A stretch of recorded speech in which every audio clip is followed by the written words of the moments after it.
Hell yeah. I'd say if the question was who's the best looking, I'd say the guy that sits in the middle.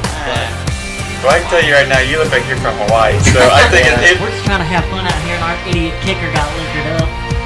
Yeah, Holiday World for me because I'm not tall enough to ride the roller coasters at Kings Island. Hell yeah. Stay in school, kids, so you don't end up like me. They say challenging. He's a dog. Had number 2 had Lose Yourself by Eminem. Okay. That's a good one. That's a good one. Mom spaghetti. Yeah. Hey, yeah, he discuss. And if you like him, that tells me a lot about you. I was in the gas station today, and a sweet old lady did say hello to me, and I think she was into me. Question. We'll get a little bit more serious here.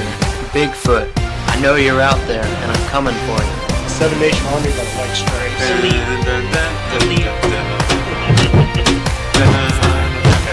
Number 3. Without chicken. You've ever heard a rumor about me? It's definitely true.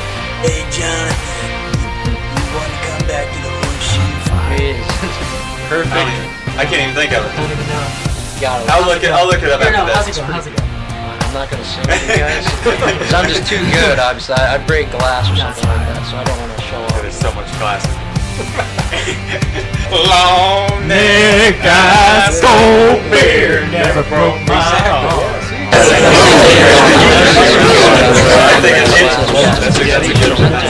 Number 3.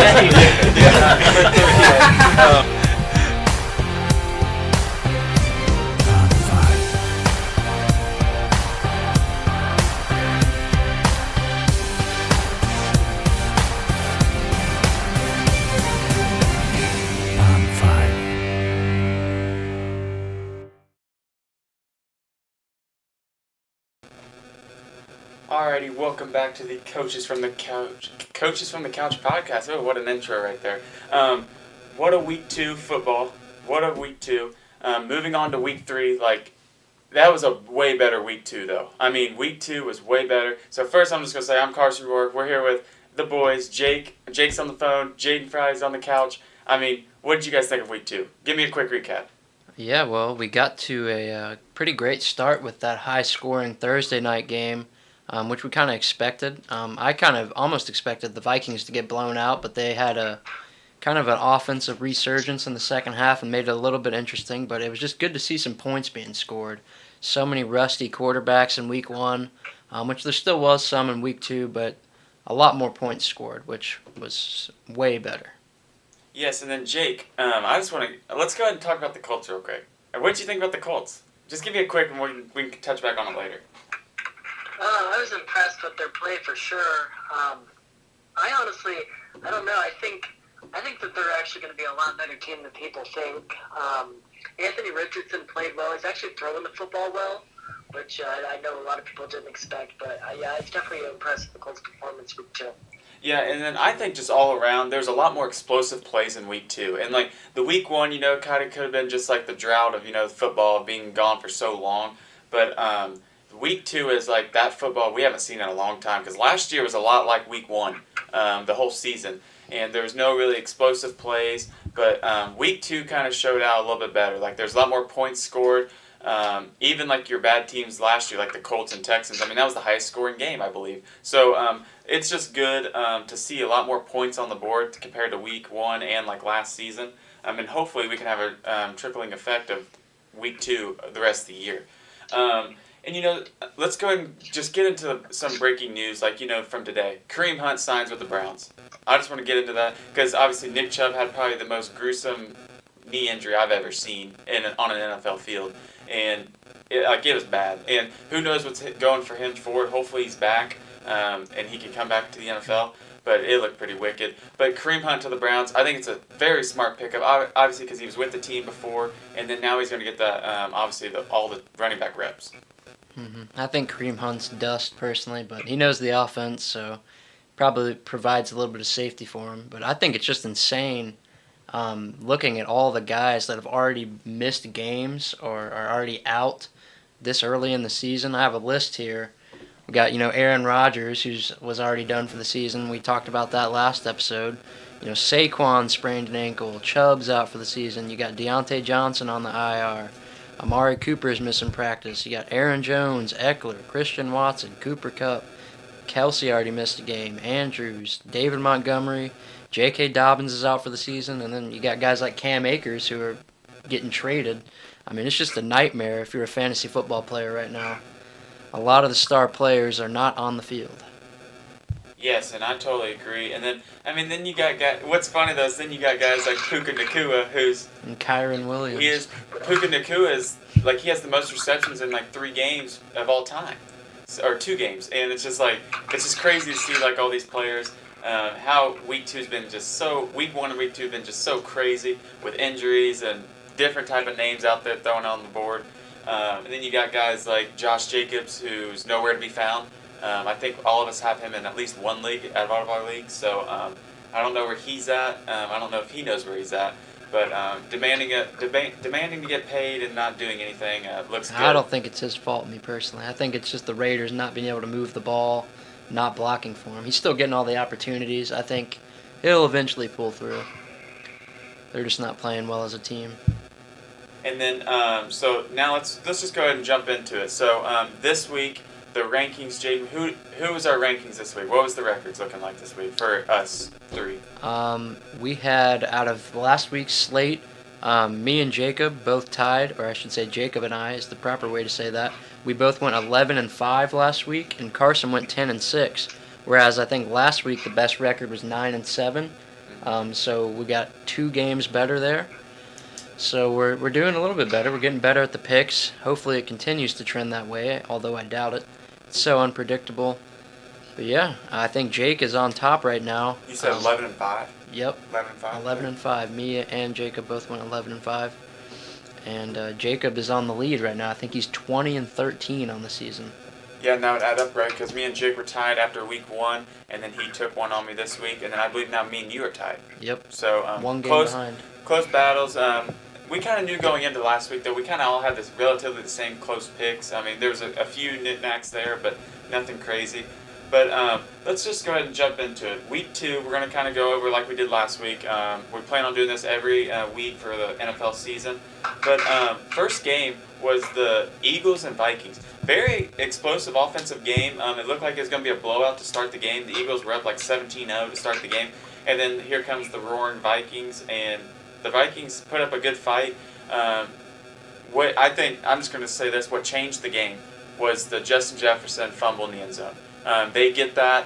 Who knows what that game goes like? Because a lot of momentum was with the Vikings after that, or before that, and then next time that happens, it's like it was a touchdown on the field. It was like within a touchdown or 3 points or something, and then that happens, and then they go down and score before the half. Eagles get a double-digit lead before going into the half. So I just think that was a big play in the game.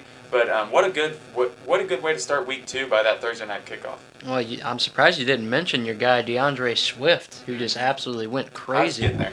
He's going to take the job, I think, after that game. There's no way you set a guy on the bench after he just ran all over the Vikings. That back field was a mess going into the season. Nobody knew who was going to come out on top. And as of right now, it looks like Swift's going to have that job. And then Rashad Penny, I don't know what happened to him. He looks just zapped. Too many injuries, I guess. But, yeah, good for Swift. Yeah, and what kind of reminds me of Rashad Penny is the same situation happening here with A.J. Dillon. It's just like they don't have enough, get off the ball. Like, they don't have enough acceleration to get off the ball. They're getting touched in the backfield on when they shouldn't be. Mm-hmm. And so it's slowing Well, them. at least Penny has excuse. I don't know what A.J. Dillon's excuse is. What's Penny's excuse? It's so many injuries. That's why he's running so slow. A.J. Dillon ran like a 4.5 40-yard dash, and he just seems terribly to be efficient. fair, he also does have a way better line too in the Eagles organization. But yeah, so Jake, what did you think of the Thursday night kickoff? It was I think we all expected it to be a great game. It was a great game.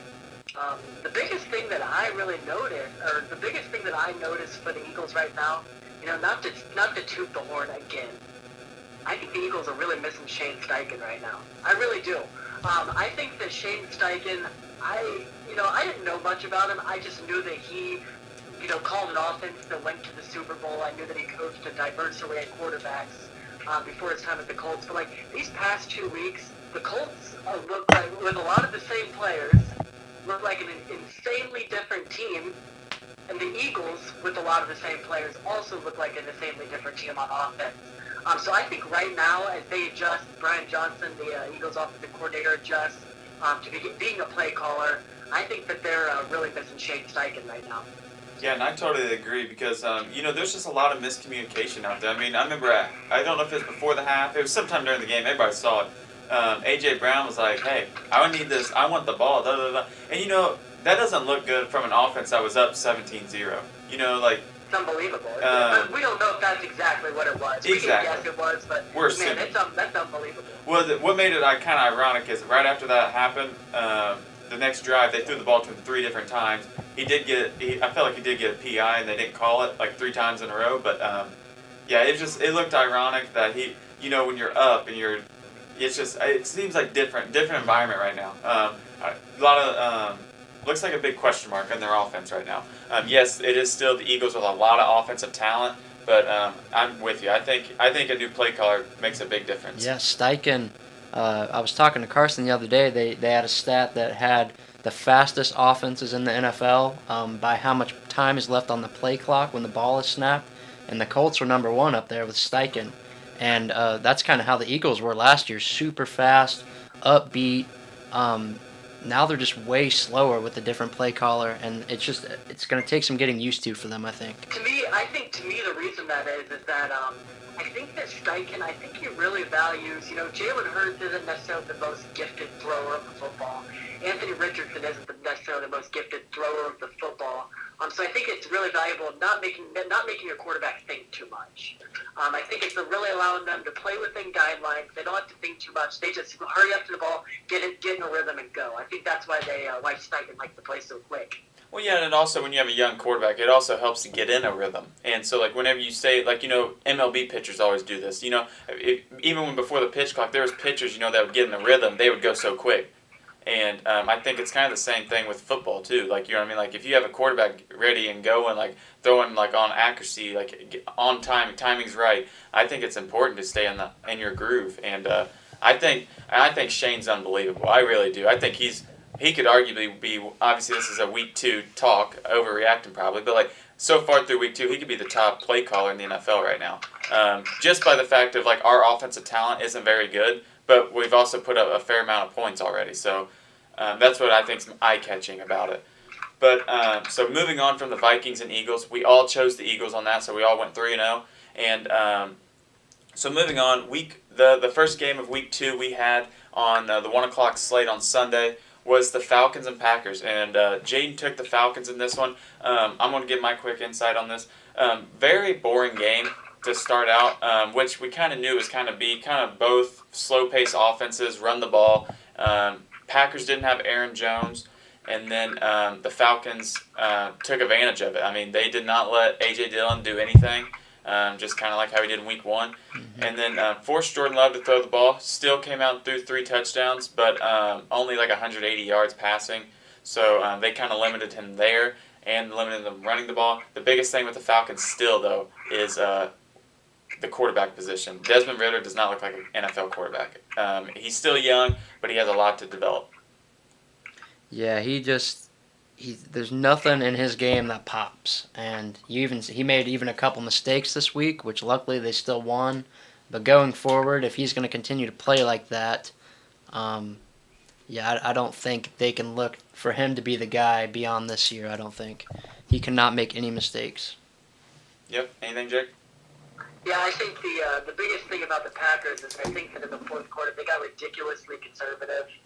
They had 2 drives in the first quarter where they went 3 and out with 6 runs in those 2 drives, and then their final drive of the fourth quarter was 50 seconds for Jordan Love to drive all the way down the field and get a field goal. So they got just way too conservative in the fourth quarter. When you have a young quarterback that's really in a rhythm, that's playing like Jordan Love was, you want to still get conservative. You want to burn the clock, but you also don't want to get him out of his element. Yeah, exactly. And so now I'm going to jump to the Colts because I've already talked about this before. The Colts have so far through week 1, week 2, what I haven't liked about Shane Steichen so far is we'll have a lead, and then we kind of play like that content, like you were just saying with the Packers. And we talked about this last week too. And rather than just keep playing like we've been playing, you know what I mean, like where we're scoring points, but we get to the point where we're just trying to run the ball, and we're not with I mean, Zach Moss and Deion Jackson and Jake Funk. I mean, that's not very, like, you can't do that like you are on the Eagles. So I think let's move on to the Colts, since we're already talking about them. We all chose the Colts, and they won in a pretty good fashion.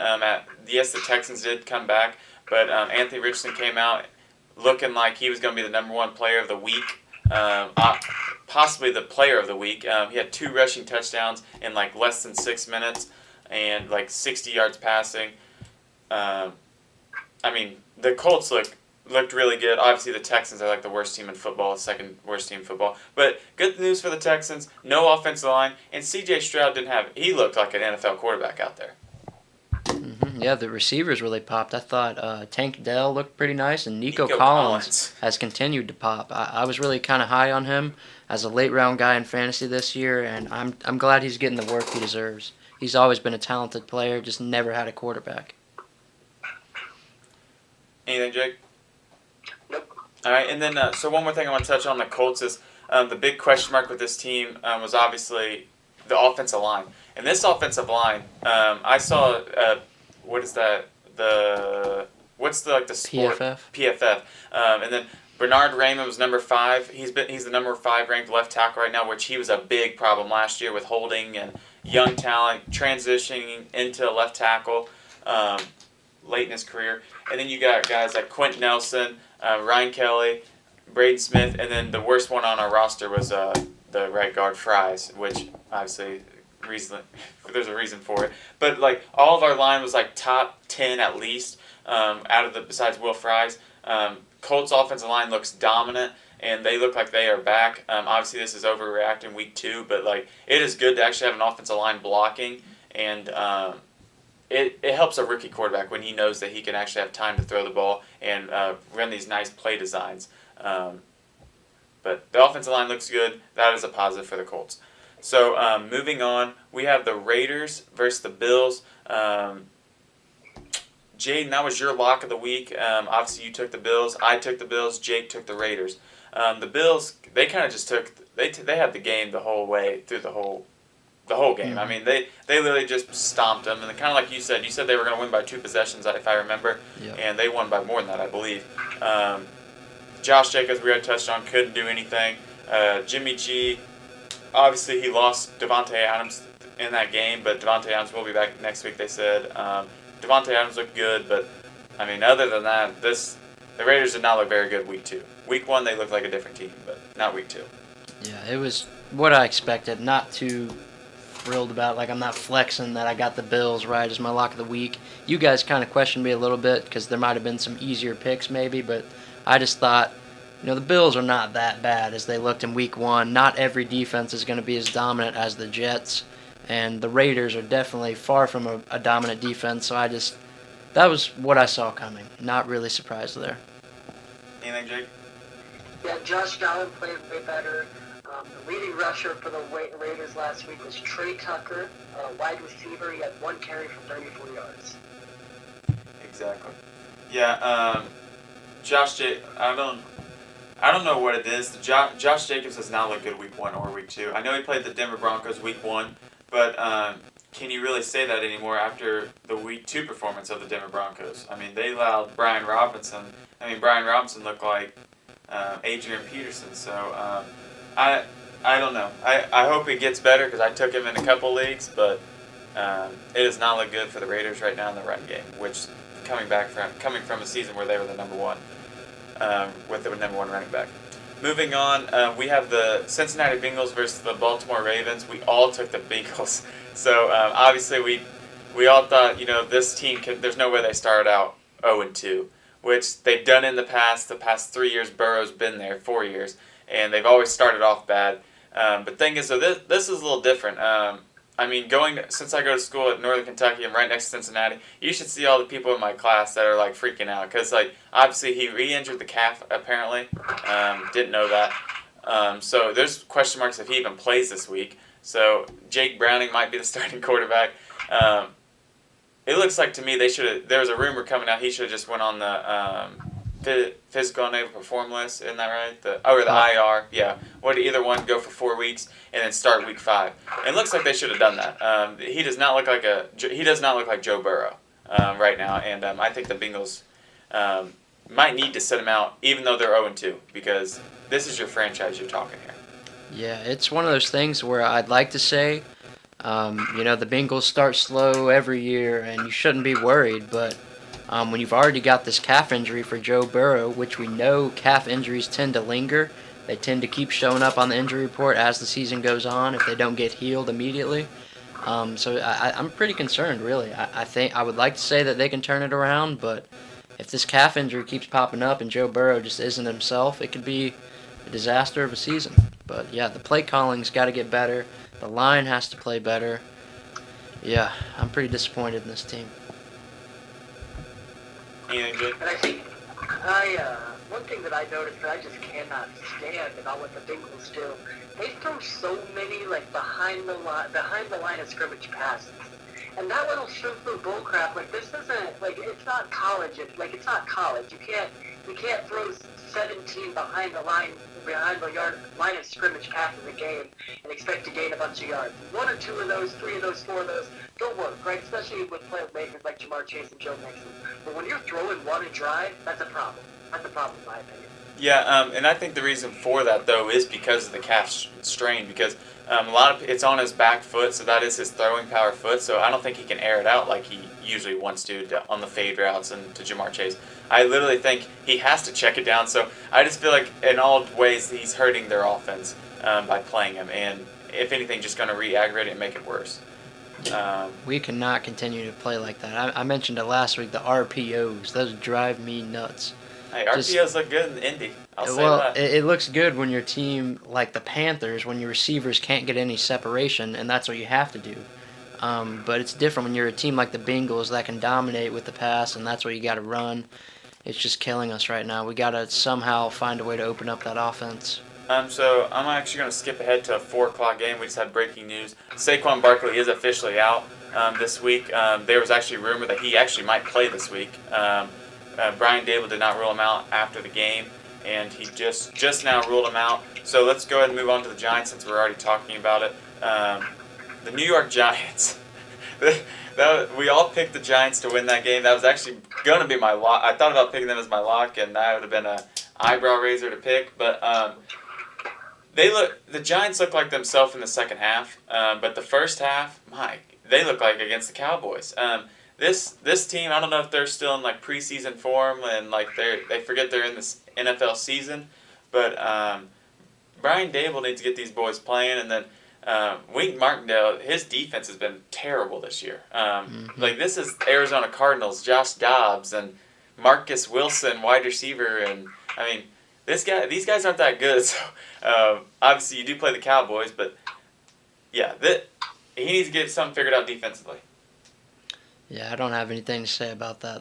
There's no excuse for why they should have been down that much at the halftime to the Arizona Cardinals. Got to play better. Yep, I agree. All right, and then so waiver wire pickup. Go look at Matt Breida. It's official. Go look at Matt Breida for the week. Moving on, we have back to the 1 o'clock. We had the Lions versus the Seahawks. And that was a really exciting game. A lot of offensive power. Jake, that was your lock of the week. You took the Lions. Jake is the first loser of the lock of the week, but he won the week overall. We could all win lock of the week if we choose daggone whoever's facing the Cardinals every week. No one did. But no, you took the Lions. Very, very exciting game. There's a lot of offensive power there. Not much defense. Jared Goff he's pretty good at football. He's a good quarterback. He's making a case where he's pushing into that top 10 quarterback range, and he's trying to make a candidate for a top 5 quarterback by the way he's playing. This is also without Jameson Williams, who's a really fast wide receiver, really a lot of talent, who's suspended.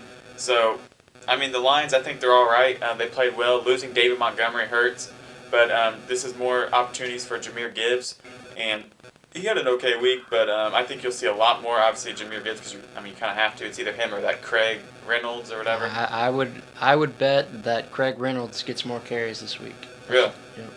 So big week, most likely for Jahmyr Gibbs, at least lining up more in the backfield, at least screen passes or something. The Seattle Seahawks, Geno looked elite. He looked back to the way he was last year. It's tough for me to say, but he did. He looked good. Everybody, like Tyler Lockett, DK Metcalf, Noah Fant. I mean, this offensive line looked way better for the Seahawks compared to Week 1.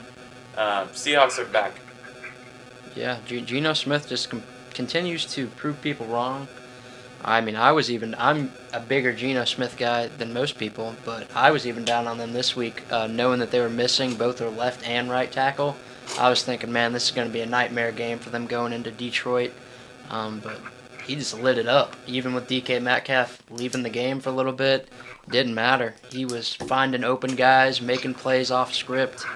He was phenomenal. Yeah, absolutely. It sucks Amon-Ra. He got turf toe, so he's gonna be.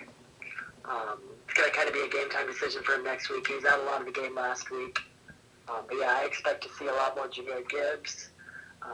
And I just think these are two well-run offenses, and just not kind of underperforming defenses.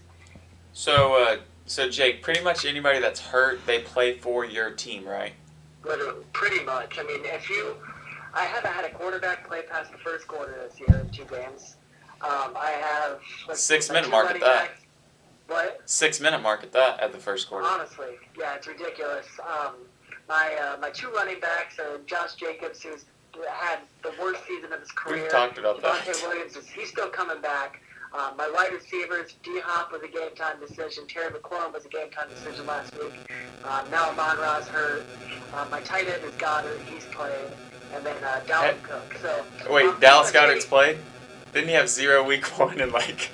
Yeah, he had 0 Week 1, but I traded for him. Okay. But, So that's yeah, a good it's trade then, just, Solo. It's just pretty much if you play on my team, it's a rule you have to get hurt.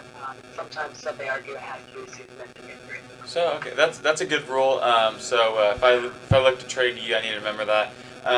But yeah, I'm right there with you. Are you 0-2?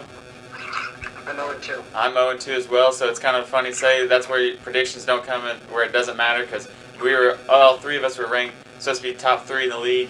Jaden, you're 2-0 though, but me and Jake are 0-2. We've both got the injury bug with me having. Now I've got it too. I got David Montgomery out and Jalen Waddle's concussed, so I'm not. I will looking say good though, next week either. I guess Jalen Waddle probably hurts more, but we have all of our top players that are hurt, like Cooper Kupp. I have Cooper Kupp, Jonathan Taylor, Devontae Adams apparently got concussed. Didn't even see that happen, but I read about it, and then.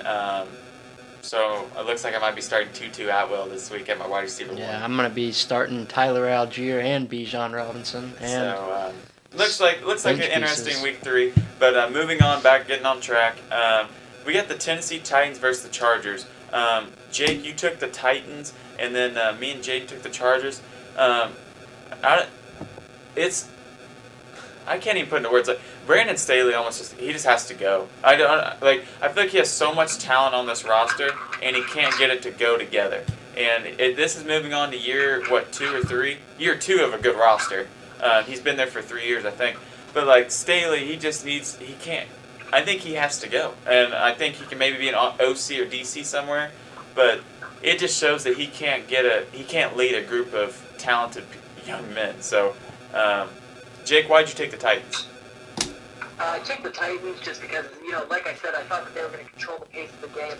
But I just think, part of it is Brandon Staley, of course. And unfortunately, as an NFL franchise, that's the first thing that gets fired is the manager of the team, the head coach. But I just think that, just as a group of players, the Chargers are always snake oil salesmen. Before the year, you have this amazing group that's just going to beat the world. They're going to be the greatest team ever assembled. And then the season actually starts. So yes, Brandon Staley is part of the problem. But I think if Brandon Staley got fired today, I think they'd probably lose next week. So I think Brandon Staley is part of the problem, but I certainly don't think he's the complete problem. Yeah, I think it's that defense is what the real problem is. I mean, the offense played pretty well. Obviously, they had a 3-and-out in overtime, which is not ideal. But it really just comes down to this defense. I mean, Justin Herbert's like Dan Marino out there is what it reminds me of. He's putting up great stats. He's airing out the ball. The receivers are playing great. Just the defense cannot stop anybody, and that's a real problem. Yeah, and then so moving on from that game, we all chose the Buccaneers, and they were facing I already forgot who did they The Bears. The Bears, and the Chicago Bears. I mean, for all the hype Justin Fields is getting in the offseason, there was a lot of memes posted this week on Justin Fields. Obviously, there was some week 1. But man, they were a little overloaded week 2, and then he had a report today. I don't know if you guys saw this today, where he basically said it could be the coaches in the organization. So I don't know what that's all about. Doesn't look like it's going to be very good this year for the Chicago Bears when you start pointing the finger and not taking up for your own mistakes. When you start doing that, I think it turns into a snowball effect, and it'll turn into a big old mess. So Justin Fields, he may have a little bit of a point. I saw they were on the 4-yard line, down by 10 points. They ran the same exact running back screen twice in a row. Same exact screen, and on the second one, Shaq Barrett caught it for a pick 6. Literally same exact play twice in a row. yeah, there's also plays though where he has plays over where there's wide receivers wide open, and he's not like. There's a couple times where DJ Moore there was a highlight reel I saw where they were playing like of just all the throws he missed, and I mean, but yes, coaching can be a factor, but it's never good to call out your coaches on media. It never works out very well. So I could maybe see them being the worst team in football now. Honestly, I really do. Anytime that happens, you're not on the same page. It could be a really bad scene. So Yeah. Justin Fields, it's looking pretty scary for him, I think. You're looking at them possibly drafting a quarterback again next year, I would say. A lot of Bears fans are regretting trading out of that one spot. But I kind of feel like you had to give Justin Fields another year to see if he could take that step. Just unfortunately, it looks like he hasn't at all. He almost reminds me of Deshaun Watson, minus the arm talent, back at the Texans days, where the clock just doesn't go off in his head. He drops back, and he needs to be getting rid of the football, but he's like a deer in headlights back there. Like, get rid of the ball. Throw it away. Throw it to somebody. But he just lets up so many sacks, and that kills all their drives, all their momentum. He's a problem, I think. yeah, and then we have I want to touch on the Bucs. though. We have not touched on the Bucs. The Bucs look like a good football team. I mean, their defense looks elite. Obviously, who did they play week 1? I can't remember. Did they play? I can't remember now. But it's the Vikings. Vikings. They played the Vikings, so a good offensive team. Obviously, the Bears is not that good of an offensive team, but like their defense has looked really good. And then Baker Mayfield is an eyebrow raiser right now. Obviously, and then him and Mike Evans have a connection right now that is really, really good. Mike Evans went for like 171 yards. He was the leading receiver in a touchdown. A lot of people are starting to say, pay this man. And I mean, rightfully so. I mean, he is out here torching people, getting touchdowns, mossing people still. Well, did you see that long touchdown? That was ridiculous. Yeah. He just shoved that corner out of the way. That was definitely illegal, I'd say. No. I mean, if that's just called get out of my way. I'm Mike Evans. And I think the Buccaneers, I think the biggest thing they need to do, though, is they need to go get a running back. I think Rachaad White isn't a good enough running back to get you somewhere. So, but if they can get a running back, if they can trade, go get a free agent pickup, somebody better than Rachaad White, which I think there is somebody, I think they need to do it. And I think this team could be, I think they have a really solid chance to win the division, 2-0. But you guys have anything on the Bucs? Yeah, Baker. I mentioned before the season that he was a guy that if he shows me anything, I'll buy back into it again. Just because I think he's such a talented guy from an arm talent perspective. Yeah, I'd like to see them face better competition though to see if they're actually good. Yeah, and then moving on, so we have the Kansas City Chiefs versus the Jacksonville Jaguars. I was more hoping this was going to be the best game of the week. A lot of people thought it was going to be, and it was more just Chris Jones coming back and dominating Trevor Lawrence. Jaguars' offensive line against the Colts week 1, we knew it was a problem. Losing Brandon Sheriff, too, does not help when you got to block Chris Jones. Chris Jones, I believe, had a sack, a lot of multiple QB pressures. Travis Kelce's back, scored a touchdown. Didn't have the high volume like he usually does, but I believe he was on a snap count. Kadarius Toney actually caught the ball this week. But still, Kansas City does not look like Kansas City yet, but it is early. Andy Reid will figure something out, and I think this team will be just fine. Getting Travis Kelce and Chris Jones back is huge. We all picked the Chiefs as well. Yeah. Trevor Lawrence missed a lot of throws in this one, which I hated to see. Just a lot of plays where there wasn't a lot there. I thought the Chiefs defense did a great job defending the Jaguars, but Trevor Lawrence was off target more than I expected. I hope he gets back on track. Anything, Jake? Nope. All right, and then we moving on. We have going to the 4 o'clock games. We have the 49ers versus the Rams, and the Rams.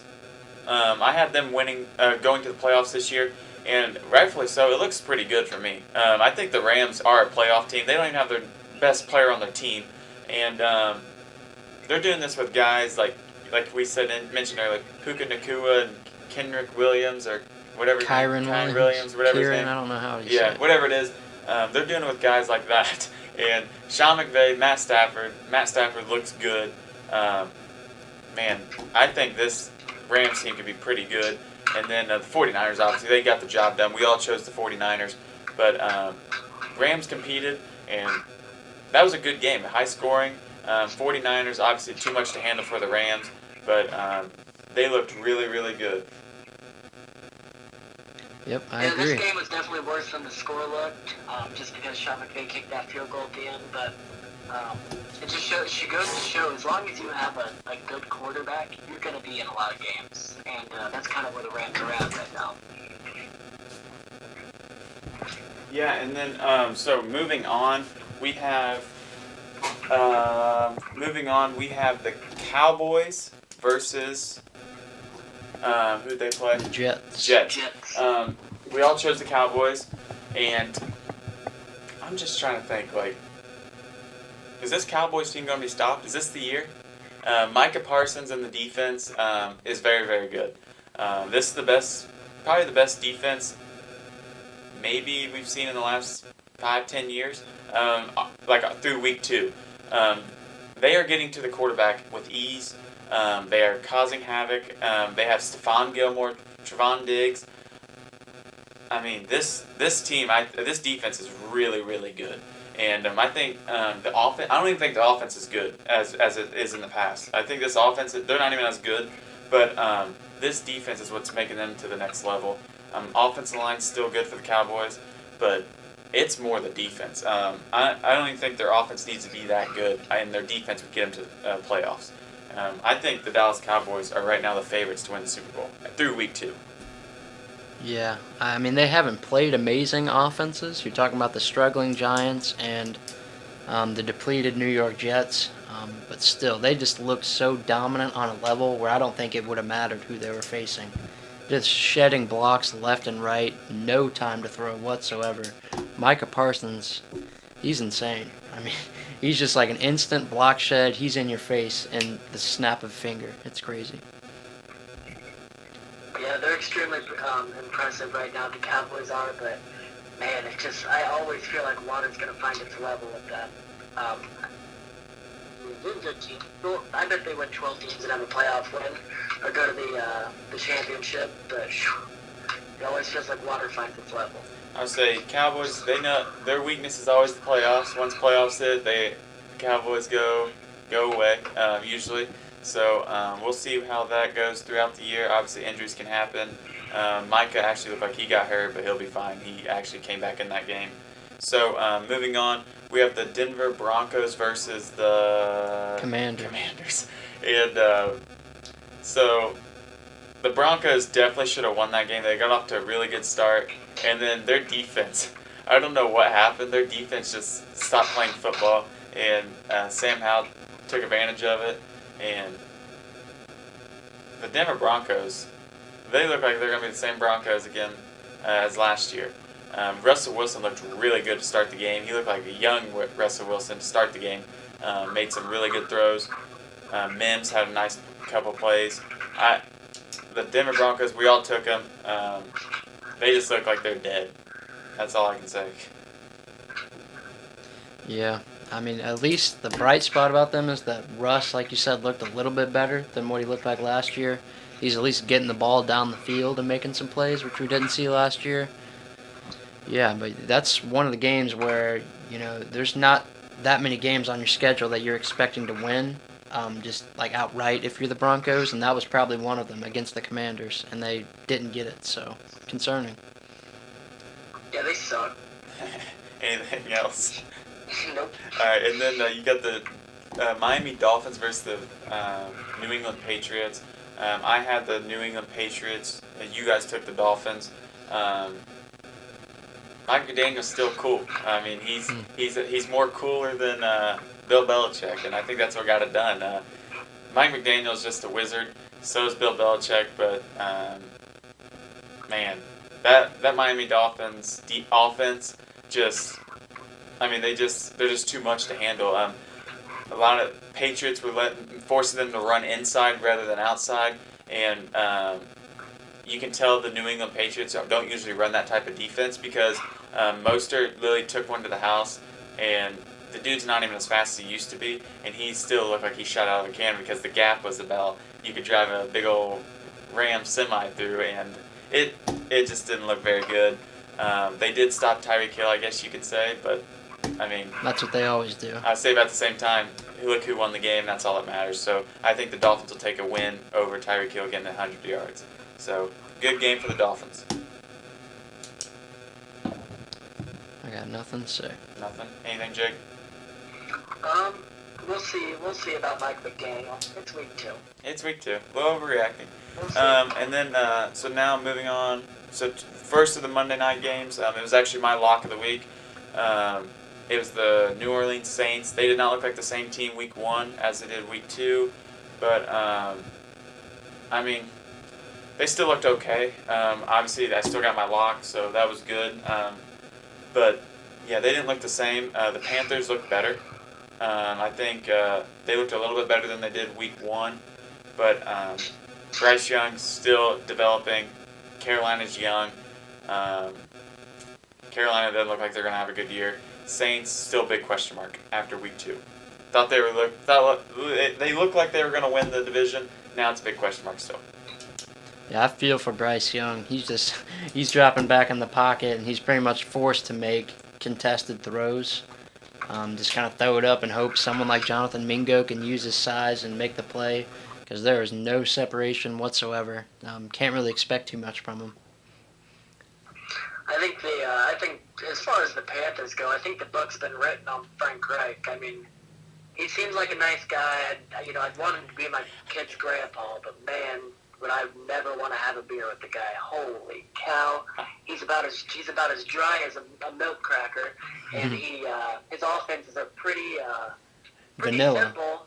Despite how simple they are, Bryce Young looks so overwhelmed. So I unfortunately have some bad news for the Panthers. I think Bryce Young will be a good quarterback, and I think they'll be a fine team next year. But I think the Saints have the best quarterback in the division, and I still think, in my opinion, they're the favorite to win that division. And you guys know me, I can't stand Frank Reich. Ever since, when we hired him, I wasn't big on him from the Colts, but man, oh man, I was so happy we got rid of him and kept Chris Ballard. Man, I'm not a Frank Reich fan. Nothing against the dude. It's just he's just very, like what Jade said, vanilla. I will say vanilla tastes good, but man, his play calling does not look good. So It's so predictable. You can tell what they're going to do, and Yeah. I'm not even an advanced football Yeah. guy, and I can tell you what they're going to do half the time. Yep, and then moving on to the last game of week 2, we have the Pittsburgh Steelers versus the Cleveland Browns. Obviously, the big talk of that game was the Nick Chubb situation. Jake, you took the Pittsburgh Steelers. Jade and I took the Browns. The takeaway from that was the Nick Chubb. That changes the Browns' trajectory of their season. The way it's going to have to come down to is the guy you paid at quarterback is going to have to make plays now. Obviously, you bring in Kareem Hunt, but it's going to come down to Deshaun Watson on how good this team is now, especially. Yep, the pressure is on him. He doesn't have the safety of just handing it off to the star running back anymore. That's not going to be the case. He's going to have to play that backyard football again that he used to have to play on the Texans. He's going to have to carry this team, I think, on offense. Yep. Anything, Jake? And Carson, you probably won't like this, but Deshaun Watson sucks. It is what it is.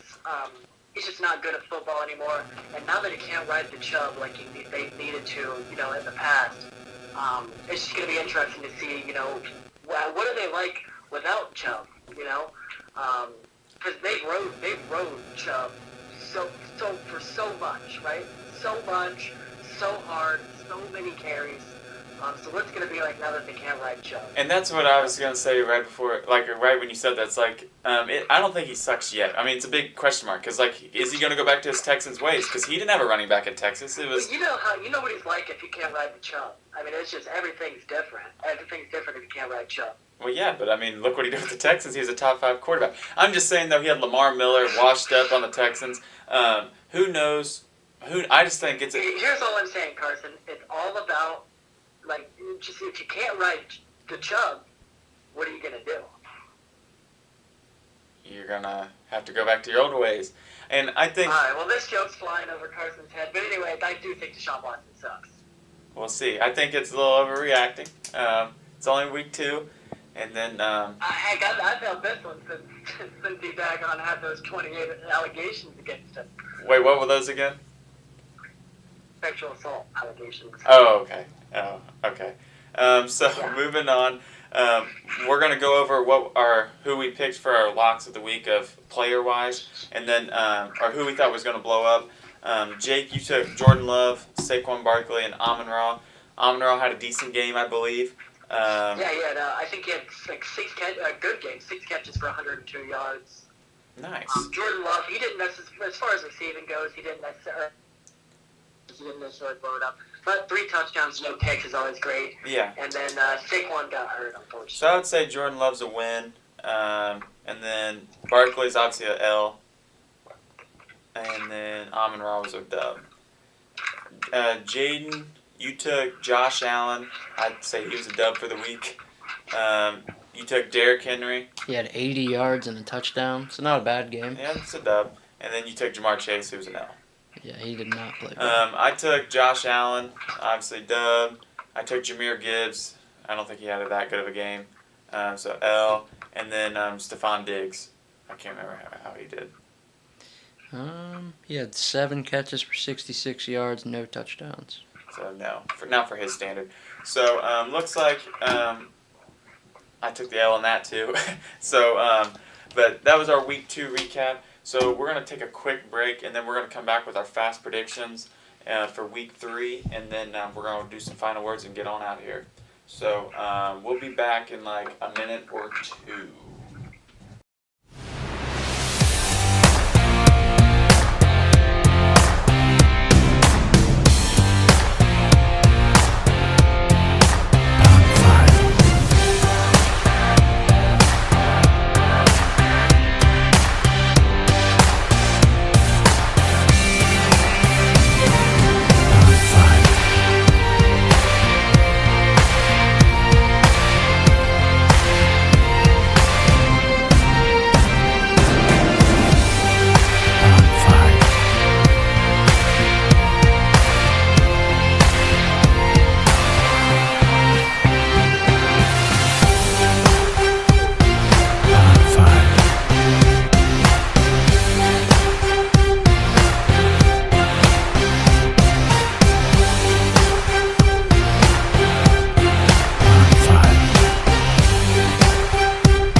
Alrighty, welcome back, and it was a quick break, but we are moving on to week 3. This is going to be our fast predictions, and so let's just go ahead and start off right into it.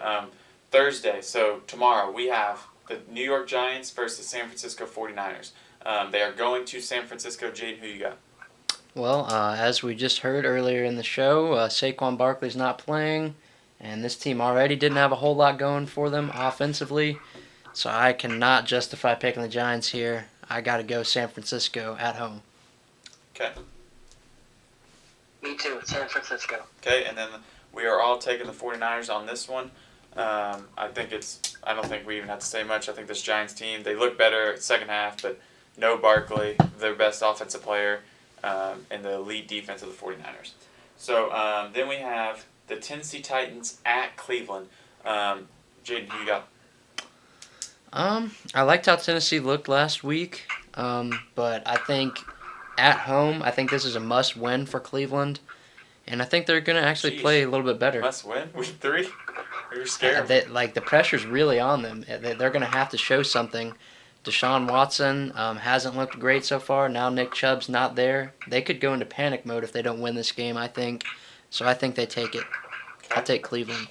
I think that Tennessee is too. I just think they're too. They're not volatile. So what I mean is like they're just too consistent. You always know what you're going to get with Tennessee. That's coaching. Yeah, absolutely, and that's exactly right. And I think the other thing is I think that Tennessee has a really good coach, and I think Cleveland has a really bad coach. I'm going to take Tennessee. Okay, and then I'm riding with the Browns because I pretty much have to. Because I need the Browns to win, obviously, because of all my situations and predictions and fantasy wise. Well, their run defenses look pretty good too. They could shut down Henry possibly. Yeah, their defense looked really good, and so yeah, the big question mark is Deshaun Watson, and that's why I'm giving the Browns to win because I need him to be good. So I don't know if I'd ride with my pick just because I'm valuing my fantasy and my predictions on the show, but I'm taking the Browns. Then we have the Atlanta Falcons at Detroit. Who we got? I'm going to continue to ride the Atlanta wave. I keep going with them every week until they prove me wrong. I'm going to keep going with them. Bijan Robinson's a special player. He's continuing to make plays. I think he's just going to keep getting the ball more, and he's special, man. I think he's going to tear up this Detroit defense. I think the Falcons don't have the firepower to stick with the Lions. I think it's a better high-scoring game, but give me the Lions at Ford Field. I would say the at Ford Field is big for this game. I think Detroit has the ability to stop the run and force Ritter to throw the ball, and I think that could be a bad game for the Falcons. So I think Detroit can win this game pretty handily, like easily. So give me Detroit. Moving on, we have the Saints versus the Packers at Green Bay. Who you got, Jaden? I actually have Green Bay in this one. The Saints haven't really played anybody yet, I don't think. And I think Green Bay could be the first test. Obviously, Green Bay is not like an elite team or anything, but I think Jordan Love has looked pretty promising. And I think at Green Bay, especially if they get Christian Watson back, I don't know what his status is looking like, but I don't know. I'm just feeling Green Bay this week at home. I'm seconding Jaden. I think Green Bay wins. Okay, and then I'm jumping away from you guys. I'm going with the Saints. Who knows about, like you said, their number one receiver. And then also, who knows about Aaron Jones? Maybe he's back, maybe he's not. He didn't practice today. Saints are a really good run-stopping team. The history of the Saints defense, they always tear up young quarterbacks. So I think this will be a rough game for the Packers. I think the Saints win this one at Green Bay. Denver at Miami. Miami next. Denver. I think the Broncos win this. I think that the one way is like he had the thing that's best about Russell Wilson is his arm. He has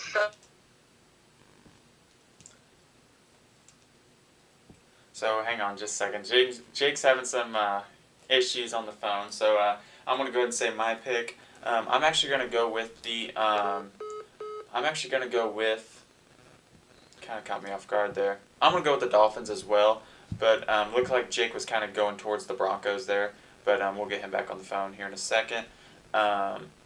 So I just think the Dolphins are a way better team. Obviously, the way they've looked right now, and I just think like they're just a better team. They have a better roster. Tua looks really good, and I think. So I just think the Dolphins are a better team, defensively and offensively. So let's see if we can get Jake back on here. Can you hear me? I can hear you. Okay. So you were saying about the Broncos, I'm assuming? Yep, I think the Broncos are going to win. I think that the Dolphins are going to blitz Russell Wilson a lot, force him to use his arm. And I think that this, I hope this is the game that Sean Payton finally relies on the run game, maybe Javonte Williams in particular, and they pound the Dolphins up the middle. Interesting. Alrighty, and then I took the Dolphins. So LA Chargers at the Minnesota Vikings.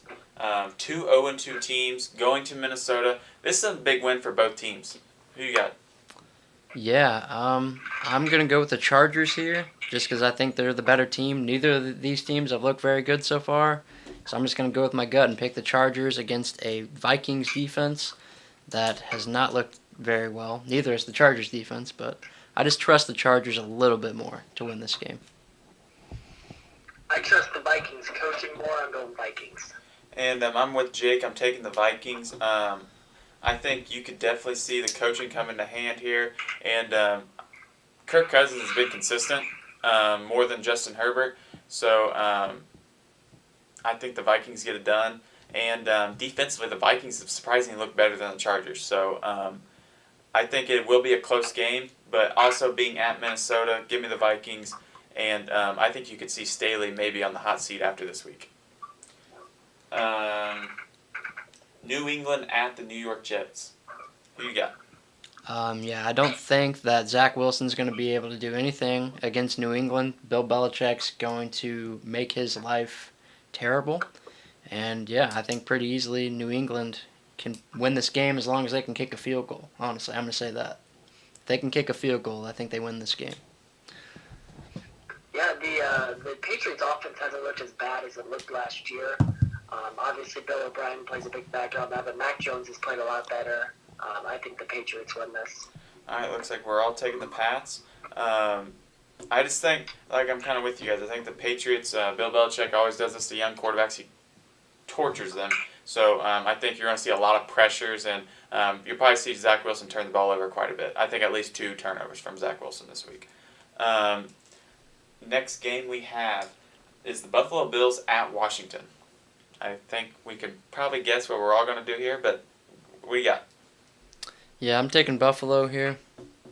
Not really much to say about it. I just think Buffalo's a way better team. I really want to go with the Commanders. I actually think they stack up well against the Bills. Please do. As far as keeping Josh Allen in the pocket, as far as just defensively, they're not a bad team. But I am going to go with the Bills just because I just don't trust Sam Howell more than I trust Josh Allen. All right, and so that's another tie for us. We're all taking the Bills. Houston at Jacksonville. Yeah, I think. Jacksonville. Yeah, I think Jacksonville gets back on track here. They should have no problem taking down the Texans. They're at home again, it looks like. So, yeah, Jacksonville. Yeah, we all take the Jags again. We don't even have to talk about that one very much. The Texans are so injured right now. Yeah, Jags. Indy at Baltimore. I'm going to take the home team. I think these teams kind of play a little bit similar. I'm going to take Baltimore, though, just because they're at home. That's my slight lean. I think Lamar is better than whoever the Colts roll out at quarterback this week, and that's important. Yeah, I'm going to second Jaden. I have Baltimore. Similarly, we don't even know who's playing for the Colts at quarterback, and that matters. But I actually think it's Baltimore and a close one. I actually think it's going to be a close one. Yep, and I'm going with the Colts, so give me the Colts. Hey, the Colts have been in close games, so week 1 and week 2. Jacksonville hasn't looked the same. Texans are terrible, I know, but hey, Shane Steichen knows ball, and he likes ball, so hey, give me the Colts. Hey, the Ravens are still banged up right now, too, so who knows what they're going to look like. Exactly. And then, so now we have, going on to the 4 o'clock games, there's only 3 this week. 4 of 5, we got Carolina at Seattle. My lean there is just because Carolina's looked awful. I'm going Seattle there. I think Geno Smith plays good again, and I think the Panthers continue to struggle on offense. I'm hammering Seattle -6 currently. Seattle -6 at Seattle. I like that play. Okay, we're all taking the Seahawks here, and I think you could probably see that being a lock of the week by somebody out of us three. Moving on, 425, Chicago at Kansas City. So I'll be surprised, but maybe. Anybody Chicago? Nope. No. Okay. Can we just move on? Yep, we can move on. So I think, I am going to say something though real quick. I think it's one of those things you could maybe see offense coordinator on the hot seat here. I don't think Eberflus is the problem, so you could maybe see an OC on the hot seat after this game because I think it's going to be ugly. About whoever was facing Arizona, whoever they're going to be facing is better at pretty much every position. So yeah, I got Dallas here. Okay, and then Jake just left his phone service is crap. Yeah, Dallas, I think they're going to torch them on defense. I think this game could be a lot like the first game of the Giants. So, yeah, give me the Giants. Give me the Cowboys. So moving on, Jake I guarantee he's going to take It might be because that door's closed. I think that box just turned red up there. Okay. It's green now. But, so then we got the Pittsburgh Steelers at Las Vegas Raiders. I'm going to go with the Raiders here. I think this could be maybe that week where Josh Jacobs gets going. I know Pittsburgh's looked pretty good, but I think Josh Jacobs, just after that terrible of a game, he's got to have a bad taste in his mouth. They're back at home. Let's get Josh Jacobs going here. So you think the Raiders get it done over the Steelers? Yep. Okay, and then Jake, I was assuming you took the Cowboys on against Arizona. I'm going Arizona. Okay, that's what I wrote you down for. Yeah, Cowboys. And I agree with Jaden. I hope the Raiders can get Josh Jacobs going this week. Hope. And it's crazy to say, but we're all taking the Raiders in this one after a pretty good performance by the Pittsburgh Steelers defense and a poor Raiders offense this week. So we're all taking the Raiders there. And now moving on, that was Sunday Night Football. Monday night we have two games again. Philly at Tampa Bay. I think this game could be close. What do you got? I think Philadelphia should win this game pretty easily. I think Tampa Bay, they have looked good, but I think this is gonna be where they're gonna find out what a good team looks like, and I think that's Philadelphia this week. I got the Eagles. I'll go Eagles. Okay. And then I'm taking Philly as well. I think this game will be close, though. I do think it will be close. And then the second game of Monday Night Football, we have the LA Rams at Cincinnati. I don't know Burrow's status. So that we actually have a tie. We have a tie at the 49ers, the Pats, the Bills, the Jags, the Seahawks, Kansas City, Dallas, Raiders, Philly. A lot of ties right there. And from Jacob, if you want to go ahead and steer the ship on the players. Yeah. We picked 3 players last week. I got 2 out of 3 that had pretty good performances. With this week, Jacob and Carson weren't feeling so hot about the Chargers for good reason. But I'm feeling a big Herbert and Mike Williams this week. It's been all Herbert and Keenan Allen lately. I think the Vikings are going to focus in on that. They're going to try to take him away. But this Vikings defense isn't very good, so I think that means a big Mike Williams week. So you went Herbert, and then my running back is Pollard to go off against the Cardinals. This should be a really positive game script for him. He hasn't had a real breakout game yet, and I think this is the one. I got Herbert, Pollard, Mike Williams. Okay, and then Jacob actually just told me he took the Vikings. So the Vikings is his lock against the Chargers. Oh, wow, interesting. He likes taking the tougher games, which I respect. You can't take the easy way like me and Jaden do, but it is per se the lock of the That's week. what I make my regular picks for. Lock of the week is what I'm not doing that for my lock of the week. So he takes the Vikings. We both take Kansas City. I think you're going to see Mahomes is my player. Or actually, I'll say Jacobs first because he just told me. So he has Kirk Cousins as his quarterback of the week. Very good pick. I think Kirk could very well have a good high-scoring game in that game. Kind of like how you took Chargers. He's taking Kirk, and I think whoever is going to win that game is going to have a great game. So he took Kirk. He took Josh Jacobs, and that's also another good pick. And he also took Jay Jettis. So Justin Jefferson, very good pick. I think he has a very good roster there. I think he has Kirk Cousins and Justin Jefferson, obviously. I think they could both bounce and have a really good week. And then, obviously, Josh Jacobs. I'm actually taking Mahomes here. Since he's my lock, I think this, like I said earlier in the show, is not going to be close. I think it's going to be the biggest blowout of the week. So give me Mahomes. Guess what? If Mahomes is the leader, somebody's got to be on the Kansas City team going off, and I think we can all guess who I'm going to say. Travis Kelce is my receiver / tight end, who I'm going with here, and I think he is back, full snap count this week. Travis Kelce's the guy, and then I think you could definitely see a very good week from. I don't think he's yet because you can't really say that yet. On what's his name? The dude on What are the you talking about? Browns, Kareem Hunt. I'm not going to say Kareem Hunt yet because he's not going to have all the snaps yet. I think Kareem Hunt could have had a good week this week, but I'm actually going CMC versus the Giants. The Giants got ran on by the Cowboys. I think James Conner had a good game, so I think this could be a huge game for CMC. So that is mine, Mahomes, CMC, and Travis Kelce. So that wraps up this Week 3 report. So let's go ahead and run them through real quick. Jacob, he has the Niners, Titans, Detroit, Packers, Broncos, Vikings, Pats, Bills, Jags, Ravens, Seahawks, Kansas City, Dallas, Raiders, Philly, Rams. And then he has Lock of the Week Vikings. Then he has Kirk Cousins, Josh Jacobs, and Justin Jefferson as his squad. Jaden, do you have yours written down, or do you want me to say it? It's Justin Herbert, Tony Pollard, and Mike Williams as my players.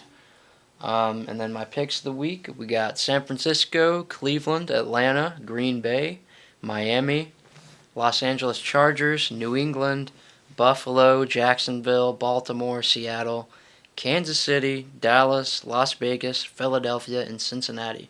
Yep, and then mine is Mahomes, CMC, Travis Kelce, and then I have the 49ers, Browns, Detroit, Saints, Dolphins, Vikings, Pats, Bills, Jags, Colts, Seahawks, Kansas City, Dallas, Raiders, Philly, and Rams. So that is our Week 3 wrap. Obviously, we will not, Jake will not be doing final words, obviously. So what is your final words to end the show off? And then we'll be back here next week. I don't really have any final words. I don't know what to say. Okay. My final words are, going back to like I did last week, the Reds did good after I said it, so let's keep the streak alive, Reds. I mean, we're in the playoff push. Let's jump to baseball. We'll probably be touching on baseball once the playoffs get here. Obviously, we're pretty heavy football right now because football is the best sport in the world. But we'll probably touch on baseball once the playoffs get here. And then, but yeah, hopefully Cincinnati can get in there and stay in the wild card. Give me the Reds in the playoffs. And then that wraps this show up. We are going to probably be live again next week. Maybe 2 days next week. We'll send it out on social media. Please like, subscribe on this video. Also, if you like our content, go look at our TikToks. Go look at our other YouTube shorts and all that. Our other videos. Tell a friend, be a friend, and then buy a shirt, ask questions. All of that's on social media. We will be back here next week. We will post on social media. And I think me and Jaden are out. CFTC is out. Peace.